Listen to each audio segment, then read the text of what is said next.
আজকে ধুলিয়ানের শ্মশানে যারা এখানকার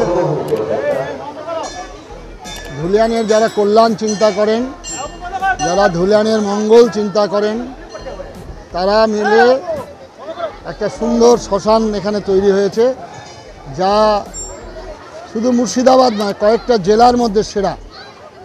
এবং আজকে দেবাদিদেব মহাদেবের বিরাট মূর্তি আমি তো এই প্রথম দর্শন করলাম। আছে হরিদ্বারে, খংখলে এরকম মূর্তি একটা আছে।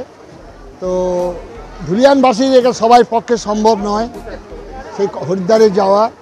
এখানে দেখে যেমন গঙ্গা, তেমনি শ্মশান, তেমনি শিব মন্দির, অপূর্ব যিনি রচনা করেছেন। সমস্ত মানুষকে একদিন শ্মশানে আসতে হবে, কবরে যেতেই হবে। সুতরাং এখানে এসেই তার বৈরাগ্যের সৃষ্টি হবে, তার সংসারের প্রতি যে আকর্ষণ, যে আজকে সংসারের জন্য আজকে আমরা যা করছি সেটার থেকে মানুষ কিছুক্ষণের জন্য অন্তত বিরত হবে, তার বৈরাগ্য আসবে। এটাই আমরা আজকের এই সুন্দর দৃশ্যে আমরা বারবার করে প্রার্থনা করি। এই মহামিলন, মহাজাগরণ, মহাসমন্বয়ের অপূর্ব আজকে চিন্তাধারা এখানে ফুটে উঠেছে, যেটা ভারত সেবাশ্রম সংঘ চেয়েছিল সেই জিনিস। আমি সবাইকে নমস্কার, সবাইকে ধন্যবাদ জানাচ্ছি এই সুন্দর কাজের জন্য।